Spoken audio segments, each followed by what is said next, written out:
So good evening and welcome to this video on the Saramonic SR-VR Ambisonic microphone. This mic here is going to be best suited for someone that is wanting to create or record immersive 3D sounds but doesn't necessarily want to pay an awful lot of money from the likes of Rode or Sennheiser.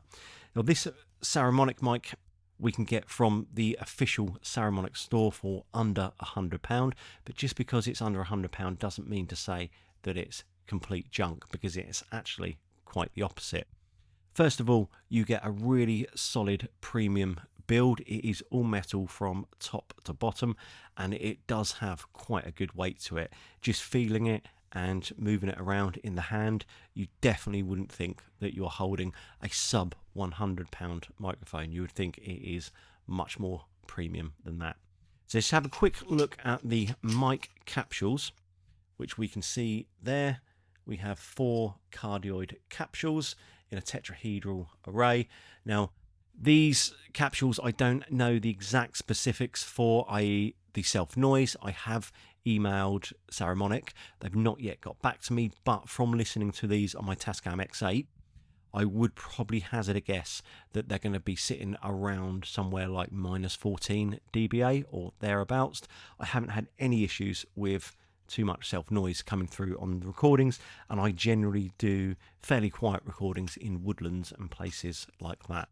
So let's just have a quick look at what we get in the kit, and then you can stick on a pair of headphones. We'll go outside and we'll capture a few sounds, and you can tell me what you think and whether or not it's going to be something that you'll invest your money in. So first of all, with the kit we get the good old budget windjammer. This is well, yeah, it's a budget windjammer. It's going to be absolutely fine for very, very gentle winds. Anything else, you're going to want to upgrade and get something a bit more substantial, but it's absolutely fine to start you off. Next, we have the shock mount. Now the shock mount feels fairly rigid. It's probably in line with most other budget shock mounts. I don't really have an issue with this at all. It just does what a shock mount does. So we can move the arm backwards and forwards like this, so we can position the mic in different positions.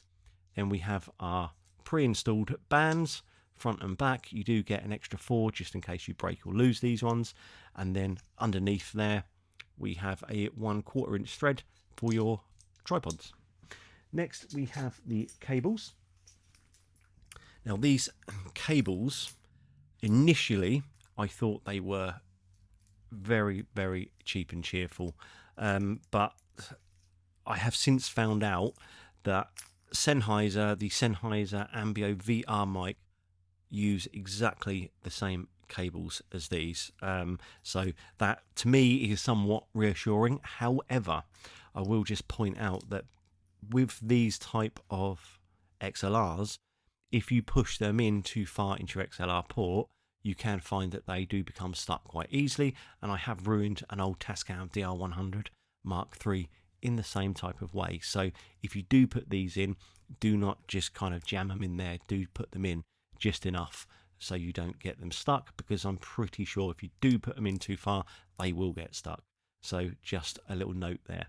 On the other end here, we have our 11-pin adapter, which plugs into the microphone.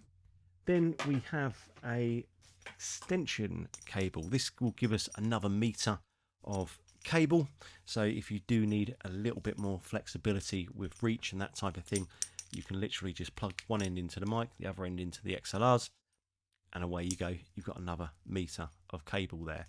Then lastly, what we get is a nice chunky old box made from quite rigid, sturdy plastic by the feel of it. Got some nice chunky clips on the front, and of course it is all lined with foam just to keep everything safe and sound. So that is it for the microphone. Not an awful lot to say about it, apart from it is a very nice feeling, great sounding microphone. Definitely not something that I would say was £100 if I didn't know. So stick on those headphones now, and we'll go outside, we'll have a walk around, and we'll see what sounds we can find. So I'll see you outside.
So the previous two audio examples I filmed or I recorded using the Tascam X8, but this time I thought I would try the Zoom F6 and just to see how much of a difference that makes. I don't suspect it's going to make an awful lot of difference because preamp wise they're both fairly similar, but the reason why I prefer the F6 is purely because I can monitor the audio in binaural, whereas with the Tascam X8 you kind of just get a mix of all four capsules at once. So I'm just going to take this down to the little stream down the road here and then give it a shot and see how it sounds. So I'll see you in a minute.